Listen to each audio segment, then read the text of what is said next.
প্রতি বছর এরকম বন্যার মতো হয়ে যায়। আর এখানে যে শ্মশানটি আছে সেখানে যাওয়ার জন্য কোনো পাকাপোক্ত রাস্তা নেই।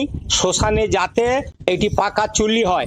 আর সরকার পুজোর কমিটির জন্য বরাদ্দ 85 থেকে 1,10,000, কিন্তু গ্রাম উন্নয়নের টাকার কথা বললে টাকা নেই। এখানে কোনো উন্নয়নই হয়নি। দেখো, দাসপুরের ঘটনা নিয়ে কি বলবো, এটা তৈরি করা হচ্ছে। একটা জায়গাতে বৃষ্টির জল জমেছে, সেটা তো স্বাভাবিক ঘটনা, প্রাকৃতিক ব্যাপার। ওখানে শ্মশানও ছিল, রাস্তাও ছিল, সবই ছিল। 2-4 দিন জমা জলে একটু কষ্ট হয়েছে মানুষের।